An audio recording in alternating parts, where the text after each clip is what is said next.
I was wiping grease off my hands when my grandson toddled into the garage, dragging a rubber hammer behind him. He beamed at me like I was a superhero. I smiled back and opened my arms. He dropped the hammer and ran straight into them. I lifted him, despite the twinge in my shoulder, and he squealed with joy. For a moment, everything else disappeared. Then my daughter-in-law, Erin, appeared in the doorway. "Oh God, you let him near the tools again," she said, cringing. "He's going to end up with a wrench for a brain if he keeps hanging around you." My son laughed from behind her. "Hey, maybe Dad'll teach him how to rebuild a carburetor. Real useful in 2025. I didn't reply. I just hugged the kid a little tighter. They didn't used to talk to me like that. But over the years, the digs became constant. Little things at first, jokes about my oil-stained clothes, the calluses on my hands, how I smell like motor oil even after a shower. Then it turned into open disrespect.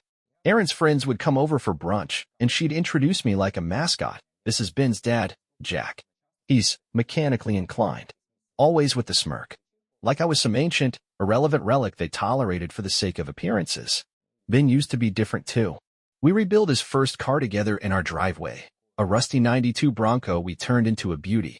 He used to beg to come to the shop with me, asking a million questions. Now he won't even change his own oil. Says he can just Uber. I'm 62. I've owned my auto repair shop since I was 24. I started with a set of borrowed tools and a leased garage bay. 3 decades of busted knuckles, 80-hour weeks, and missed vacations later, I owned the building, the business, and the respect of every blue-collar man in a 30-mile radius. I never took a loan. I never missed a payroll. I sent Ben to college. Paid off his tuition in full. He went into data analytics, whatever that means. Married Erin, who wears heels to brunch and orders things online she never opens. A few years ago, when their second kid was born, they hit a rough patch. I offered to help. They moved into the guest house on my property temporarily. That was 4 years ago. They still don't pay rent. I cover the utilities. When Erin's SUV needed new tires, I took care of it. When Ben needed a new laptop for work, I bought it. I watched the kids whenever they had date night, which apparently happens 3 times a week. I didn't mind. I told myself it was what family did. But lately, I've started to notice things. Erin talking to me like I'm the hired help. Ben tuning me out when I try to tell him anything. My name on the utility bill, their names on the thermostat. And the worst part? They mock me in front of the kids. 2 weeks ago, I overheard Erin telling their oldest, Caleb, that Grandpa's garage is where dreams go to die. He was just coloring on a box with crayons, and she didn't even lower her voice. Ben laughed. I didn't say anything. I never do. The breaking point came last weekend. I was holding baby Sophie after feeding her.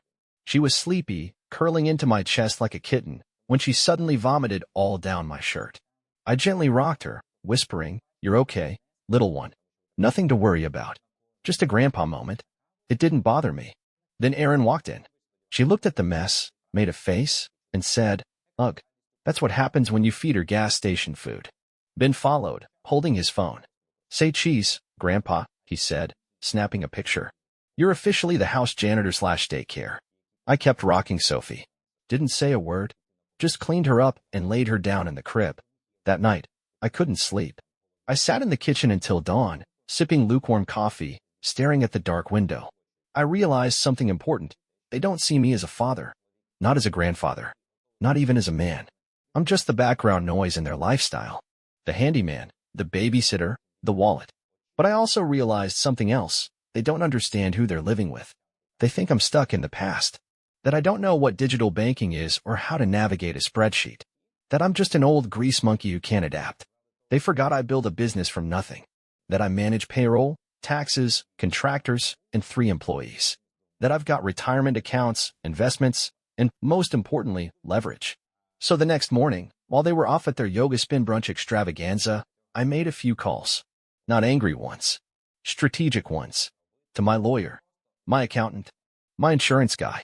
I even called a buddy who runs a private investigator firm, just to see what he could dig up. When they came back that afternoon, I was in the garage, polishing an old socket set. Ben called out, "Hey, Dad, the garbage disposal's acting up again."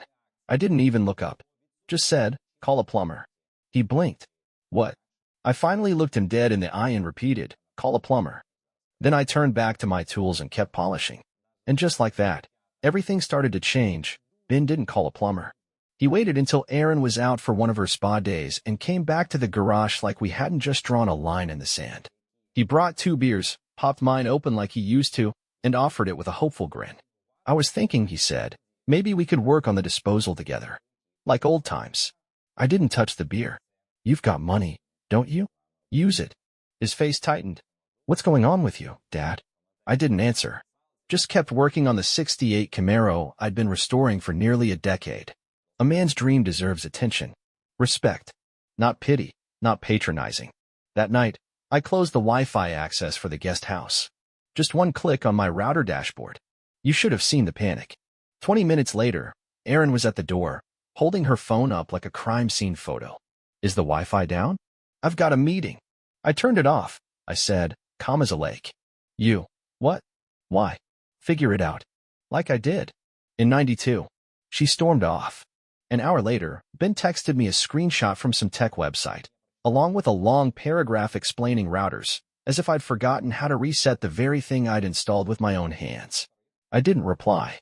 He followed up with, "This isn't funny." That's when I knew it was working. Over the next week, I rolled out what I called Operation Flip the Mirror. I made no announcements, no drama. Just methodical changes. First, I separated my bank accounts. I had been paying all the utilities, including their streaming services, cell phone plans, even Erin's HelloFresh deliveries. Gone. They didn't even notice until the lights flickered and the power company showed up to install a new meter with a past due notice. Then came the property line.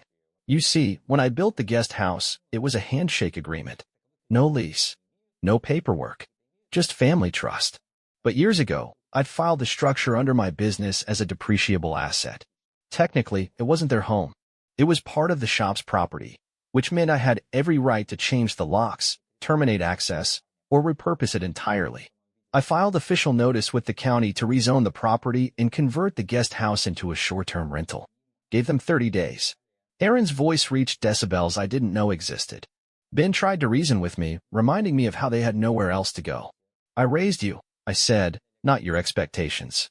That night, Erin left the baby monitor on in their kitchen. I could hear her venting on the phone to her sister. "He's finally lost it. Acting like we're some burden. After everything we've done for him." Everything they've done for me? That night, I couldn't sleep again. Not from doubt. From anger.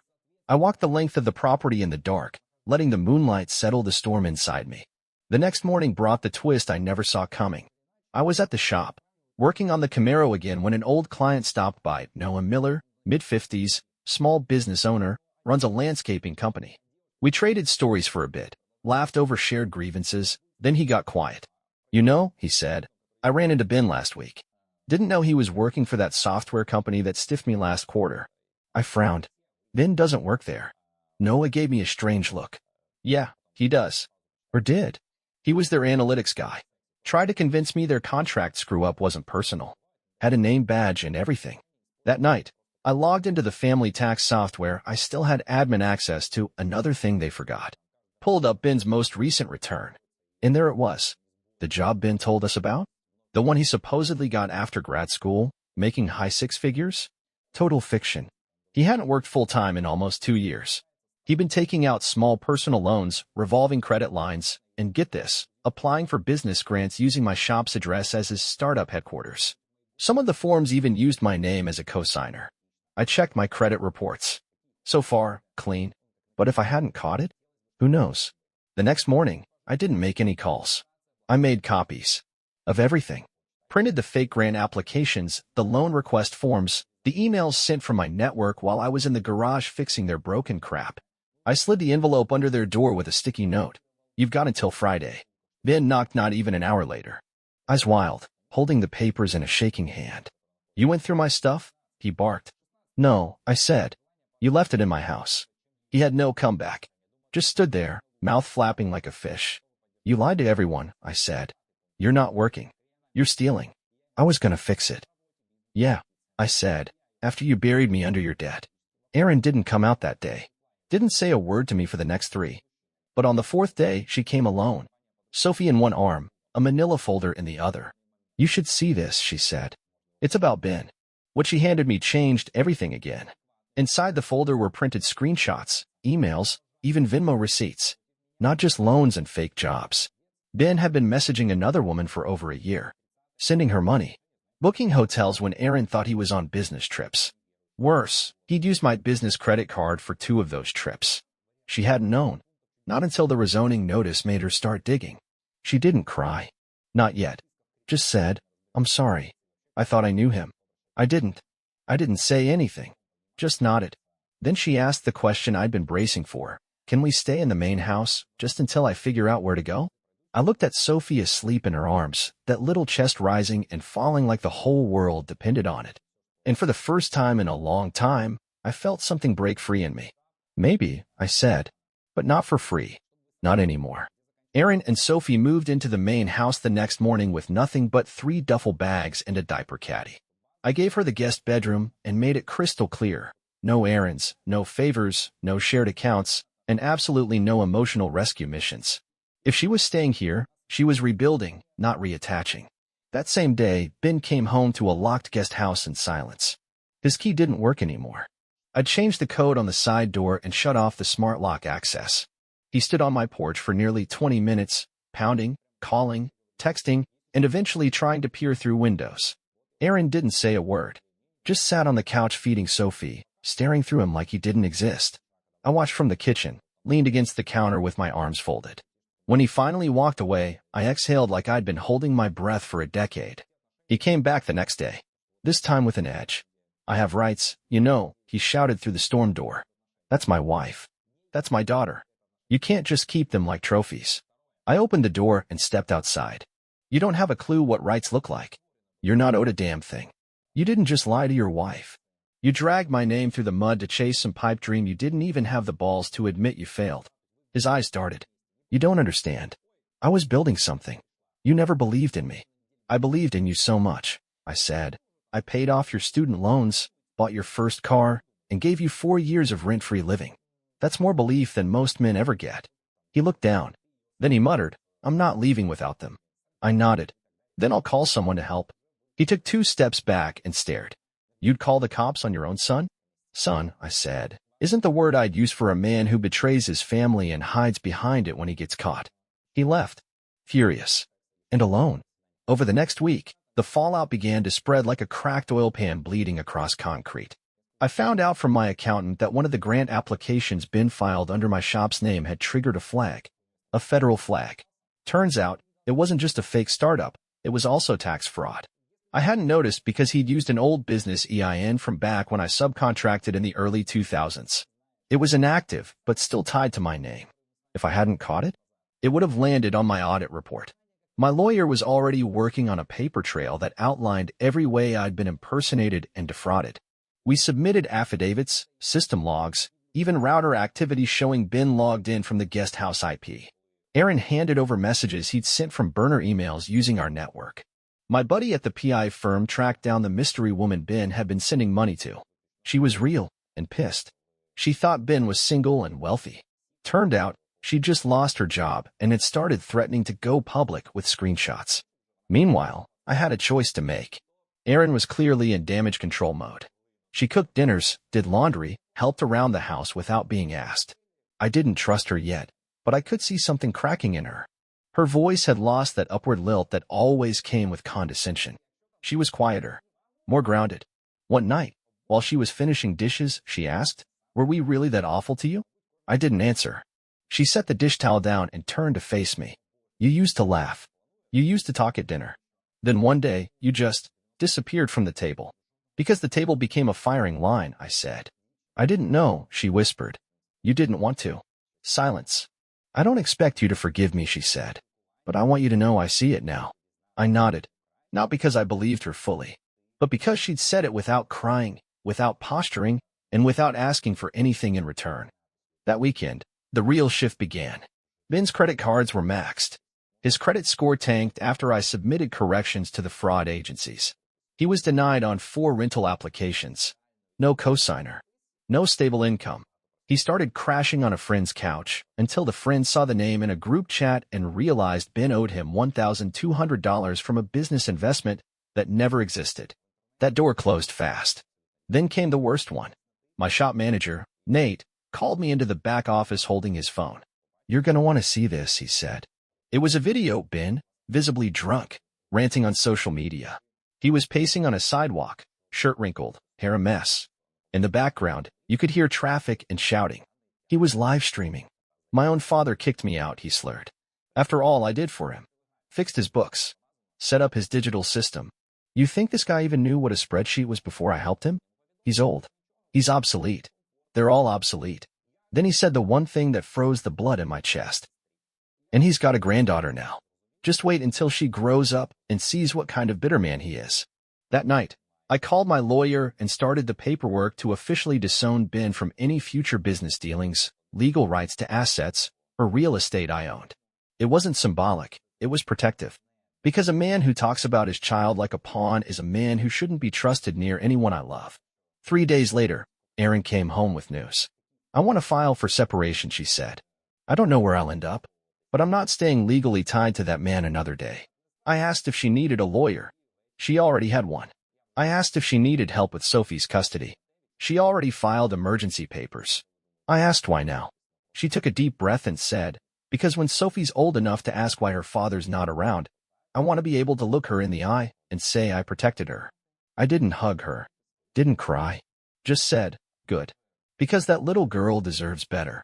And for the first time, Erin agreed with me. I had started sleeping better. Not great. Not full 8-hour stretches, but at least I wasn't lying awake, waiting for the next gut punch. The house had settled into a quiet rhythm. Just me, Erin, and little Sophie. Erin got a job at the local co-op. Part-time, but enough to keep her afloat. Sophie had started saying actual words, Papa being one of them, and my heart softened more than I wanted to admit. It wasn't perfect, but it was better. Then came the second twist, one I hadn't expected, one that made me question everything all over again. It started with a knock on the shop door. Not the garage, the side entrance, the one only people who know me use. I opened it to find a man in a dark blue button-up, sleeves rolled, clipboard in hand. Jack Curtis, he asked. I nodded, wary. He handed me a card, Department of Economic Integrity, State of Illinois. I'm following up on an investigation related to small business grants filed under your address. We flagged several applications under different business names, all tied to this property. Mind if I ask you a few questions? I didn't answer right away. Just gestured him inside and told Nate to run the floor solo for a bit. He set the clipboard down on the desk. We're not accusing you of anything criminal, but one of the flagged names had active grant payouts. We have reason to believe someone accessed federal COVID relief programs with falsified documents. I swallowed. Was the name Curtis Tech Solutions? He nodded. That's one of them. You're familiar. My son made it up.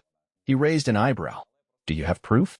I got up, opened the filing cabinet, pulled out the copies Erin had given me, emails, documents, fake invoices. Then I handed him a flash drive with backups. He scanned a few files. Well, this is going to change a lot. Before he left, he gave me a document to sign, confirming I'd submitted evidence and was waiving any claim to the Curtis Tech entity. I signed it without hesitation. Take it. Burn it. I want nothing to do with any of it. Later that night, after Sophie was asleep, Erin knocked gently on my door. I need to tell you something, she said, eyes rimmed red. I expected something about the separation filing, or maybe even her parents finally offering her help. I wasn't ready for what she actually said. Ben didn't do this alone. I blinked. What do you mean? I helped. At the beginning. She sat on the edge of the bed like the air had gone heavy around her. It started small, just a few tweaks to his resume, fixing some language in the grant applications. I thought it was harmless. He said everyone was doing it. Then he started applying for actual money, and I was already complicit. By the time I wanted out, it was too late. My mouth went dry. You signed them. She nodded. Some of them. Not all. I was stupid. He made it sound like we'd be investing it into something real. A consulting firm. I even registered a domain. You told the agent this? She shook her head. Not yet. I wanted to tell you first. Why? Because I know you could turn me in. I wouldn't blame you. I looked at her for a long time. Her face was pale, her jaw trembling. The same woman who used to mock my clothes at Sunday dinners now sat like a teenager waiting for her sentencing. I should be furious, I said. I wouldn't stop you. You used me. I know. I stood up and walked to the window, breathing through the fury and betrayal curling in my chest. I saw Sophie's little rocking chair on the porch where we'd sat the night before while she chewed on a teething ring and laughed at the wind. That image, that tiny, innocent girl, was the only thing that stopped me from screaming. "I'm not turning you in," I said finally. "But you're going to tell that agent everything. Every name, every file, every cent." She nodded. "I will. And when this is over, you'll be gone." That last line felt like a punch to say out loud. But I meant it. "I understand," she whispered. She stood up, wiped her eyes, and walked out. The next morning, she called the investigator herself. Set up a meeting. Turned over everything. Confessed fully.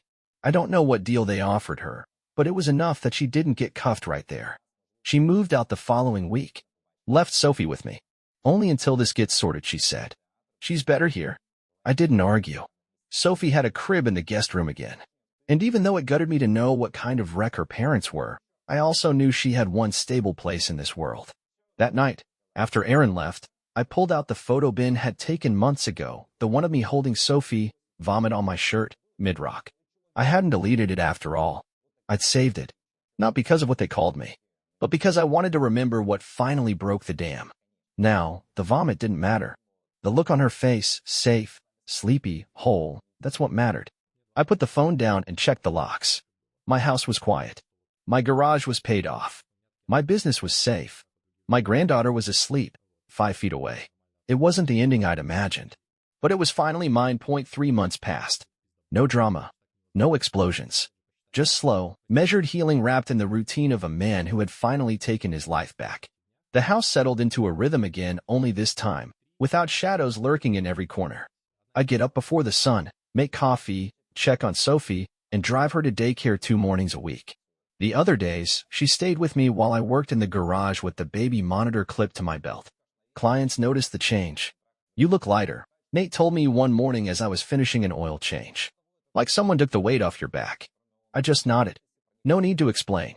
The weight wasn't gone. It had simply been moved where it belonged, off my shoulders and onto the people who deserved to carry it. Ben was still MIA. The investigator told me he'd been questioned and that his records were under review.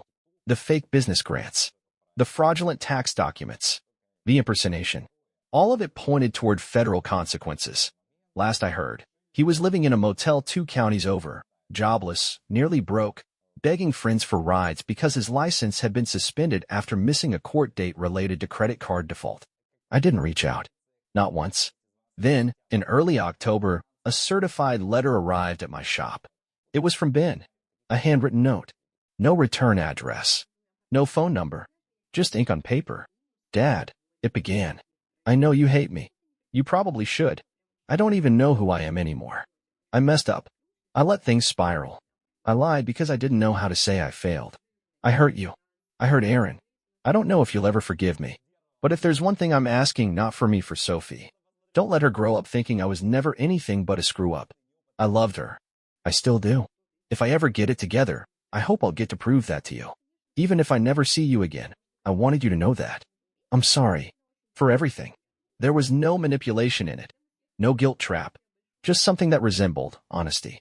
Maybe the first honest thing he'd said to me in years. I folded it, put it in a drawer, and went back to work. 2 weeks later, Aaron showed up at the garage. Not in tears. Not broken. Different. Hair pulled back. Clean clothes. No designer bag. Just a second-hand backpack slung over one shoulder. She had a court document in hand, joint custody approval, with me named as emergency contact and guardian during her working hours. "I'm moving to the next town over," she said. "Starting fresh. New job. New apartment. But I want Sophie to have roots here. With you." I nodded, scanning the paper. "Anything else?" I asked. She shook her head. "Just thank you." I nodded again and turned back to the Camaro. She left. Sophie stayed. That night, I fed her mashed peas in the high chair while the old radio played a Willie Nelson song in the background. She babbled nonsense between bites, then suddenly looked up at me, wide-eyed, and said, "Papa." I froze. It wasn't the first time she'd said it, but this time, it felt different. Like she knew who I was. Like she was placing me in her world with purpose. I leaned over, kissed her sticky forehead, and said, "Yeah, kiddo. I'm here." And I was. For her. Always. Months turned to seasons. The shop started doing better than ever. Word spread that I wasn't just a mechanic, I was a man who had drawn a line and stood by it. Other men started coming by more often, asking questions that had nothing to do with engines.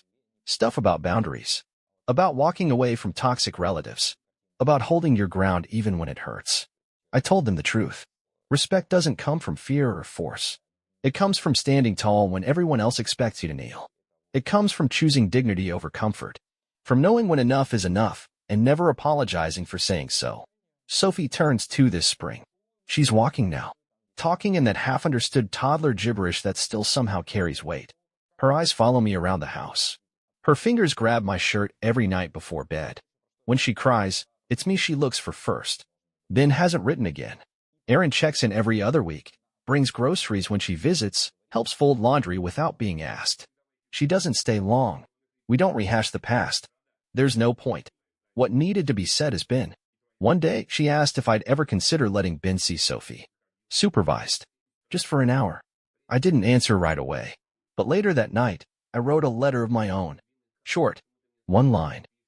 When you can look your daughter in the eye without shame, you can knock on my door. No envelope. No stamp. I left it in the drawer with his. Maybe someday I'll send it. Or maybe I won't. For now, I rock my granddaughter in the same chair her father once sat in. I hold her close, even when she throws up mashed bananas on my shirt. I wipe it away, kiss her temple, and whisper, "It's okay." And this time, nobody dares make a joke. Nobody calls me garbage. Nobody calls me a clown. Because they all know now. I was never the weak one, just the quiet one. And sometimes, the quiet ones are the most dangerous of all, because when they finally speak, they change everything.